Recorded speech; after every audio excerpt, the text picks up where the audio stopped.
इसे तफसील बताते हुए उस शख्स का लहजा ऐसा था जैसे वो इसे इस खौफनाक सहरा में जाने से रोकना भी चाह रहा हो, लेकिन फिर इस तफसील बताने के एवज जो मुआवजा एलिना ने इसे दिया था वो भी लौटाना ना चाह रहा हो। इसलिए इसने अपनी बात खत्म होते ही बेजारी का इजहार करते हुए एलिना को खुद ही खुदाफिज कह दिया और एलिना भी इसका तुर्श लहजा देखकर वहाँ से उठकर वापस अपने घर आ गई। सहरा का लामुतनाही सिलसिला एलिना के सामने फैला हुआ था। सूरज बड़ी बेरहमी के साथ नीचे आग बरसा रहा था। चिलचिलाती गर्मी बेलगाम हो रही थी और शराब अपनी तमाम तरफरीबी चालों के साथ इसके सामने नमूदार होते और फिर अचानक गायब हो जाते। इसने अपने साथ पानी की बोतलें और खाने पीने का कुछ सामान भी ले लिया था जो कम से कम उसे एक हफ्ता तो वहाँ जिंदा रख सकता था। वैसे भी इसने ज्यादा सामान इसलिए साथ नहीं रखा था क्योंकि वो ज्यादा सामान साथ लेकर अपनी कुव्वत मुदाफित कम नहीं करना चाहती थी। ये बात भी इसके जहन में थी कि अगर ये खुराक का सामान खत्म हो गया तो इस सहरा में कैसे अपने पेट की आग बुझाएगी। लेकिन फिर ये सोचकर इसने अपना सर झटक दिया। फिलहाल चूंकि इसके पास एक हफ्ता का सामान मौजूद था, इसलिए एक हफ्ता तक तो उसे किसी किस्म की मनफी सोच अपने दिमाग में नहीं लानी चाहिए। इसलिए वो बेफिक्र होकर अपना सफर जारी रखे हुए थी। इसका रुख जनूब की जानिब ही था। इसके पास एक छोटा सा कुतुबनुमा था जिसकी मदद से वो बगैर किसी परेशानी के आगे बढ़ रही थी। चूंकि तपती धूप में गर्म रेत पर सफर नामुमकिन ही लग रहा था, लेकिन इसने लंबे शूज पहने हुए थे जो कि स्पेशल तौर पर इसने इसी सहरा की मुनासिबत से तैयार करवाए थे। इसलिए इसे चलने में कोई दुश्वारी पेश नहीं आ रही थी। तकरीबन 2 घंटे मुसलसल चलने के बाद इसकी हिम्मत जवाब देने लगी थी। जाहिर है वो चाहे कितनी ही बहादुर क्यों ना हो, लेकिन थी तो एक सिनफे नाजुक। इसलिए वो एक बड़ी सी झाड़ी के पीछे पहुंचकर इसके थोड़े से साए में सिमट कर बैठ गई और एक छोटे से बैग से कुछ खाने पीने का सामान निकालकर मैदे में उतारा और पानी की बोतल से चंद घूंट पीकर वहीं बैठी रही।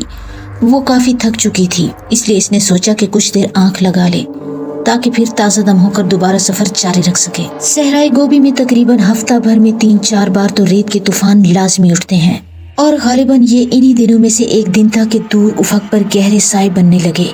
यूं लग रहा था जैसे किसी ने स्याह चादर से आधा आसमान ढक दिया हो। रफ्ता रफ्ता वो स्याह चादर गर्द गुबार के तूफान में बदलने लगी और एक तेज तूफानी झक्कड़ दूर से रेत उड़ाता नमूदार हुआ और पल भर में सारे सहरा में रेत ही रेत उड़ने लगी। रेत तो पहले भी मौजूद थी, लेकिन अब इस रेत ने बड़े बड़े टीलों की तरह ऊंची ऊंची दीवारें बना ली थी और एक गूंजदार और दिल दहला देने वाली आवाज थी जो इस वक्त पूरे सहरा में सुनाई दे रही थी। एलिना की अभी आंख ही लगी थी कि तूफान के शोर से इसने हड़बड़ाकर आंखें खोलने की कोशिश की, लेकिन जैसे ही रेत इसकी आंखों में घुसी इसने फौरन आंखें दोबारा बंद कर ली और जब उसे ये एहसास हुआ कि इस वक्त रेत के तूफान में पूरी तरह फंस गई है तो इसने नजदीक एक मौजूद झाड़ी की चंद मोटी मोटी शाखें मजबूती से पकड़ ली और अपना चेहरा फौरन नीचे की जानिब घुमा लिया। तूफान था कि एक बिफरे सांड की मानद शोर मचाता रेत को उड़ाता अपनी धुन में मगन ऊपर की जानिब उड़ता चला जा रहा था। कभी कभी यूं लगता जैसे हजारों बदरूहें मिलकर बैन कर रही हों। इस वक्त दिन के तकरीबन 3 बजे थे और चारों तरफ खूब अंधेरा छा चुका था। जाहिर है ऐसा गहरे तूफान की वजह से ही हुआ था, वरना कुछ देर पहले तो सहरा आग बरसा रहा था और वो झाड़ी की ओट में दुबकी तूफान के थम जाने का इंतजार करने लगी। काफी देर तक यही सूरत हाल रहने के बाद आहिस्ता आहिस्ता तूफान की रफ्तार में कुछ कमी आने लगी और फिर कुछ ही मिनटों में आसमान पर दोबारा सूरज चमकने लगा।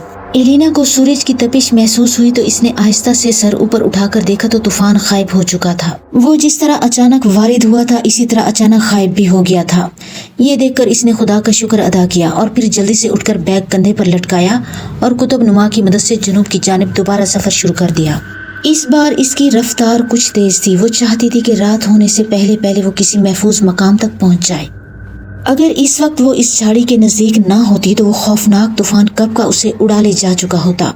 रुके बगैर मुसलसल 3 घंटे सफर करते रहने के बाद उसे थकावट होने लगी तो वो इधर उधर देखती हुई एक बड़े से रेत के टीले की जानिब बढ़ी। इसके करीब पहुंचकर दाएं जानिब उसकी जड़ में उसे एक बड़ा सा गड्ढा दिखाई दिया। इसने गड्ढे के नजदीक पहुंचकर जैसे इसमें झांका तो इसकी खुशी से चीख निकल गई। इसमें इतनी जगह थी कि 2 अफराद आराम से इसमें बैठ सकते थे। पता नहीं ये गड्ढा किसने खोदा होगा। गड्ढे का रुख सहरा के मुखालिफ था। इस तरह खोदा गया था कि इसके सामने से रेत उड़ उड़कर इसमें ना गिरे। शायद इसी वजह से वो अब तक महफूज ही था। इसके साथ साथ इसे ये देखकर भी हैरत हो रही थी कि इसमें एक छोटा सा पौधा उगा हुआ था जिसके साथ खरबूजे की शक्ल के छोटे छोटे 3-4 फल लगे हुए थे, लेकिन इनका साइज क्रिकेट के बाल के जितना था। हैरानी की बात थी कि इस सहरा में भला ऐसा पौधा कैसे उगाया था। लेकिन जो हकीकत थी वो इसके सामने थी। अल्लाह ताला चाहे तो पत्थर में भी कीड़े को रिस्क देता है, वो तो फिर भी एक इंसान थी, इसलिए हो सकता है कि अल्लाह ताला ने इसके लिए इस सहरा में कुछ खुराक का बंदोबस्त कर दिया हो। बहरहाल इसने कंधे से बैग उतारकर एक तरफ रखा और खुद इस गड्ढे में उतर गई और जल्दी से इस पर लगे तमाम फल तोड़ लिए। फलों का जायका ज्यादा अच्छा नहीं था, लेकिन खाने में बदमजा भी नहीं थे। इसने जल्दी जल्दी 3-4 फल अपने मैदे में उतारे और बैग में से पानी की बोतल से चंद घूंट लेकर इसी गड्ढे में बैठी रही। शाम के साए फैलते ही आहिस्ता आहिस्ता रेत भी ठंडी होने लगी थी। गर्मी की शिद्दत तो शाम होते ही खत्म हो गई थी। इसने रात यहीं बसर करने का फैसला किया।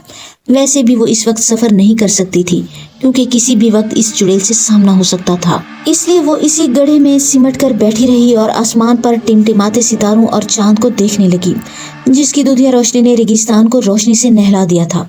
सच पूछें तो रेगिस्तान को इसने इससे पहले इतना हसीन और सैर अंगेज कभी नहीं देखा था। ये रात के तकरीबन 12 बजे का वक्त होगा। आसमान पर चमकता चांद और इसके झुरमुट में दमकते सितारे जरूरत से कुछ ज्यादा ही नीचे आ चुके थे और बड़ी हैरत से वो मशहूर कुन रक्स देखने में मगन थे, जो इस वक्त इस खुले सहरा में जारी था। दुल्हन के लिबास में मलबूस एक बदसूरत शक्ल की नौजवान औरत, जिसके पाँव की उंगलियां जरूरत से कुछ ज्यादा ही लंबी थीं और इनमें मौजूद 3-3 इंच के नोकीले और लंबे नाखून चांद की रोशनी में किसी हीरे की तरह चमक रहे थे और इसके पाँव में पहने हुए नफीस घुंघरों से हल्की हल्की सदाएं गूंज रही थी। ये दुनिया का सबसे अनोखा और हैरत अंगेज रक्त था, जो दुनिया के सबसे बड़े खतरनाक सहरा में जारी था। ये वही चुड़ैल थी जो रात के वक्त हस्बे मामूल अपना रक्स करने बाहर निकल चुकी थी। इसके चेहरे पर बारीक जालीदार घूंघट इसके चेहरे को छुपाए हुए था, लेकिन इसकी ओर से इसके चेहरे के भयानक कदोखाल साफ नुमाया थे। वो चांद की दुधिया रोशनी में लहराती हुई इधर उधर रक्स करने लगी। वो नाचते हुए अपने हाथों को यूं लहरा लहरा कर रक्स कर रही थी जैसे वो कोई मुगनिया हो और इसके सामने साजिंदे अपने फन का मुजाहरा कर रहे हों। इसके साथ ही अचानक इसके गिर्द कुछ बदरूहों ने घेरा डाल लिया और वो भी इसके साथ थिरकती हुई ऊपर उठने लगी और जमीन से 1 फुट ऊपर उठकर फिजा में ही चुड़ैल के गिर्द दायरे की मानद घूमने लगी। बड़ा ही खौफनाक और दिल दहला देने वाला नजारा था।